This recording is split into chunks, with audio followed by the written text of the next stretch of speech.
Eu refiz o quadro A Última Ceia do Leonardo da Vinci e fiz isso manipulando dezenas de imagens no Photoshop para deixar tudo super realista. E o resultado? Se prepara, vem comigo que eu vou te mostrar todo o meu processo criativo.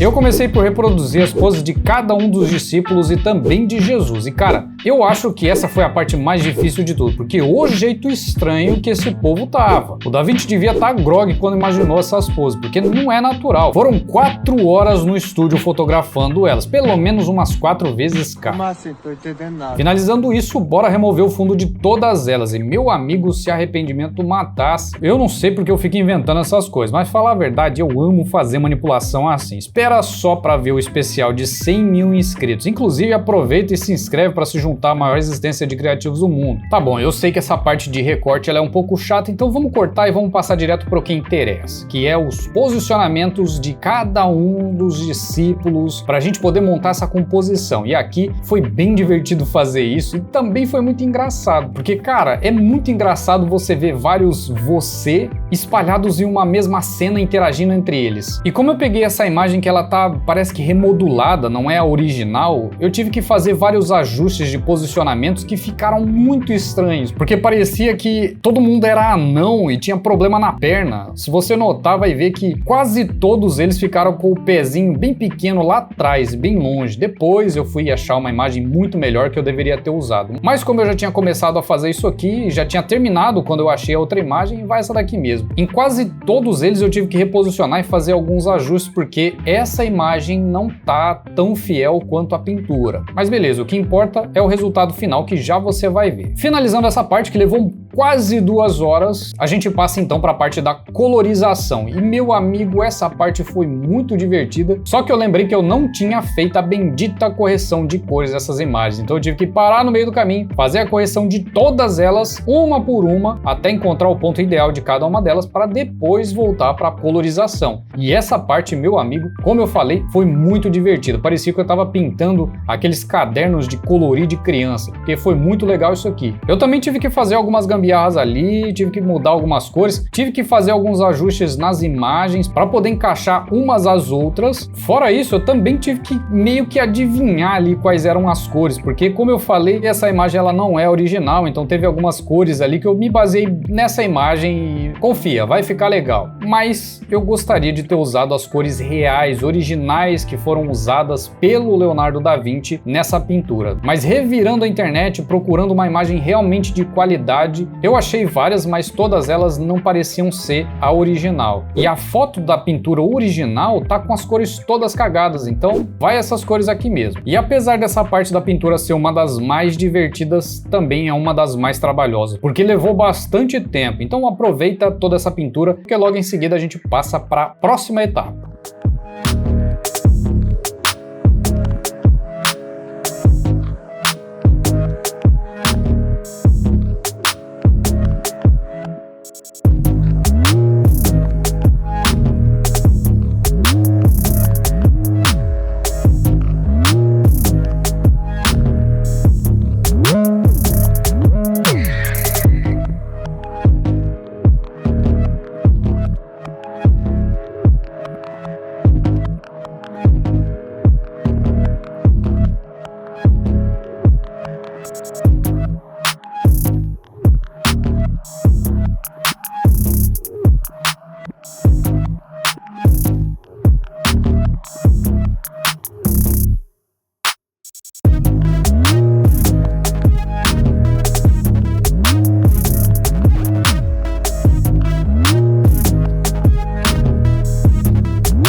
Finalizada a colorização, então a gente passa para a criação do ambiente. E aqui eu tive um grande problema com essa perspectiva, porque essa imagem ela não tá tão legal. Eu fui buscar a imagem original, fui dar uma analisada ali na proporção áurea. Cara, que trabalho da porra que deu ter usado essa imagem cagada aqui. Então, ao invés de eu usar a perspectiva dessa imagem, eu usei a perspectiva original da pintura que eu já conheço, que eu já sei como funciona. Obviamente, eu já deveria ter feito isso desde o início, né? Mas quis ser fiel à imagem que estava ali na minha frente, acabei esquecendo da real estrutura desse quadro. Resolvido isso, agora sim eu tenho todas as linhas necessárias para poder me guiar durante todo o processo de criação. Tanto essas linhas de perspectiva quanto todas as outras técnicas que eu estou usando aqui para criação desse quadro, eu vou te ensinar dentro do Designer de Outra Dimensão. Então, se você não conhece, clica no primeiro link aqui da descrição, porque tem muita coisa lá que você vai aprender que ninguém nesse mercado ensina. Para criar essa mesa, vamos usar o mais próximo da realidade possível, justamente para deixar o quadro bem realista. Então, vamos usar a textura de tecido, vamos criar várias ondulações ali para deixar isso com aspecto real, obviamente, não ficar aquela coisa toda reta e quadradona. Para ser mais fiel à pintura também, vamos adicionar todos os detalhes necessários para deixar isso bem próximo do original.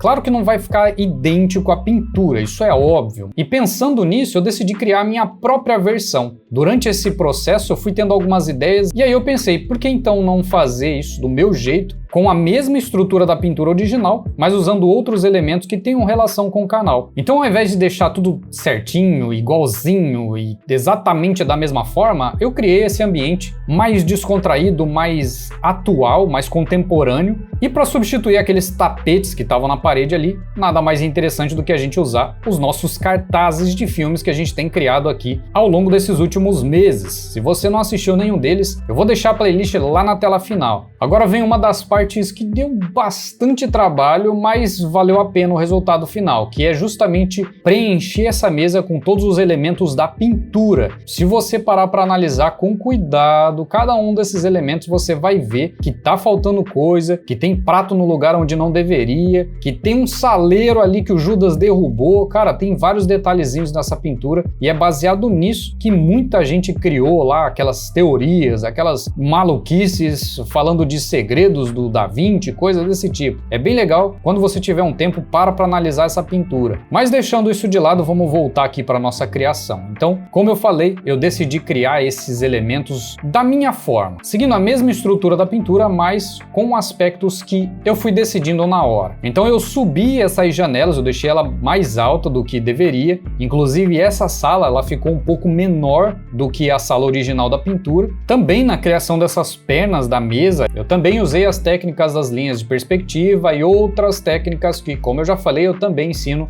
dentro do Designer de Outra Dimensão. Fora isso, se você notar, a pintura ela é mais escura o fundo. Isso faz com que os personagens se destaquem. E nesse caso eu tinha criado um fundo bem claro, estava tudo muito claro ali, fazendo com que tudo se misturasse. Então eu decidi escurecer o fundo justamente para trazer esse destaque para os personagens e para a mesa.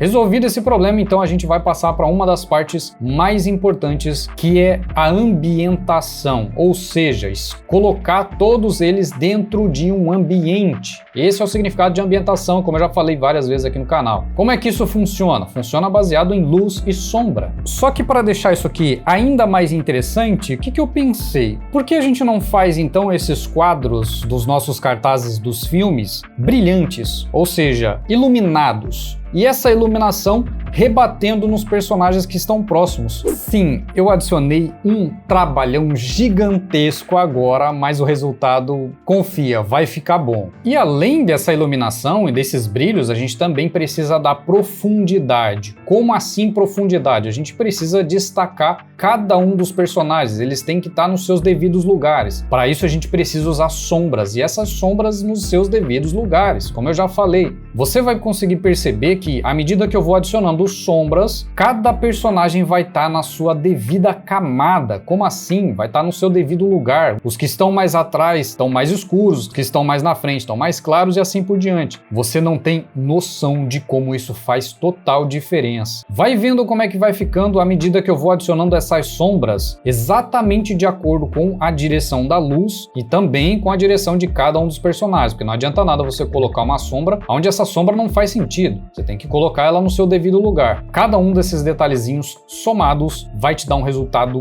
brutal lá no final. Você tem que analisar a direção da luz, de onde é que essa luz está vindo, tem que analisar a intensidade dessa luz. Se é uma luz muito forte, ela vai produzir vários pontos de brilho. Às vezes vai produzir flare, às vezes vai produzir um reflexo, às vezes ela vai produzir uma luz brilhante, às vezes ela vai produzir uma luz opaca, não sei nem se esse termo seria correto. Ela vai produzir uma luz menos intensa. Esse seria o mais correto. Por isso que você tem que analisar com bastante cuidado na hora da sua criação. Você não leva mais do que 5 minutos para fazer isso. Então, se você está com preguiça aí de parar 5 minutos para só analisar a luz, você nunca vai ter um resultado profissional.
Essa parte dos brilhos, vindo dos quadros e da parte de trás e do lado de fora, enfim, todos esses brilhos, poderia ter ficado melhor. Mas, cara, já tava com 10 horas de criação, 10 horas de produção, eu tava cansadaço. Por isso, alguns desses detalhezinhos ficaram ali questionáveis. Mas depois, quando eu tiver um pouco mais de tempo, eu vou retrabalhar isso. Eu vou fazer uns ajustes mais finos e mais precisos, porque esse quadro, com certeza, ele vai para a parede do meu escritório ou para a parede do meu estúdio. Não sei, em algum lugar ele vai estar. Terminei todos os brilhos, ou pelo menos quase todos, então eu preciso trabalhar as sombras da mesa e agora o posicionamento e o tratamento de cada um dos elementos que estão em cima dessa mesa. Essa taça, eu repliquei ela várias vezes, transformei ela em um Smart Object. Por quê? Porque eu quero fazer com que essa taça fique transparente, fique com um trabalho impecável, com aquele aspecto de vidro que a gente já sabe qual é. Fiz ali uma transparência bem porca, mas eu voltei para trabalhar isso depois, porque a prioridade não era esse vidro agora, era todo o trabalho que tinha por trás disso. Testei algumas técnicas ali para transparência, não ficaram boas, criei a minha própria técnica e você vai ver qual vai ser o resultado disso. Ficou incrível! Essa técnica é bem simples. Se você quiser que eu traga um vídeo só para ensinar ela, um shorts que seja, comenta aqui que eu trago um vídeo mostrando essa técnica que eu mesmo criei para simplificar. 2 camadas foram suficientes para fazer com que esse vidro ficasse transparente. Além disso, teve todas as sombras ali de cada um desses elementos, dos pratos, dos pães, todos eles também posicionados de acordo. E se você estava achando aí que ia ficar faltando o detalhe, você se enganou, porque até a marca desse tecido dobrado eu coloquei para deixar mais próximo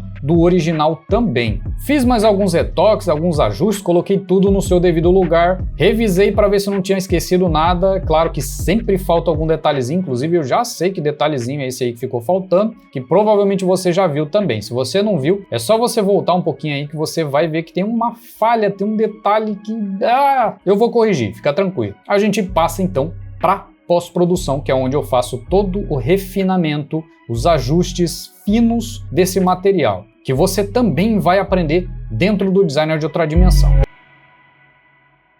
E esse é o resultado final. Foram mais de 11 horas de manipulação e mais 4 horas para fotografar cada um desses personagens. Mas, na minha opinião, valeu cada minuto. Ficou fantástico isso aqui. Cada um desses brilhos, as sombras, os detalhes em cima dessa mesa também, a transparência dessa taça que ficou fantástica. Diferente daquele quadro que eu usei como referência, aqui tá aparecendo o pé de todo mundo, sem exceção. Eu não cortei o pé de ninguém, tá tudo aí. Olha só como as sombras que eu mencionei lá no começo fizeram diferença. Você consegue enxergar a profundidade, você consegue enxergar o distanciamento entre cada um deles. Fora isso, tem os detalhes que você provavelmente não vai enxergar, mas eles estão lá, principalmente se tratando da perspectiva, o ponto de atenção e todos os outros detalhes que foram pensados para que esse quadro chegasse nesse resultado. Me conta aí nos comentários o que você achou. Agora eu te desafio a criar um título de um filme ou de algum filme que você gostaria que fosse um filme. Se tiver alguma relação com design gráfico, vai ser ainda mais engraçado. Comenta ele aqui, vai que ele vira um vídeo no canal também. Agora, se você quiser ver os que eu já criei, clica aqui. Te vejo do outro lado do portal.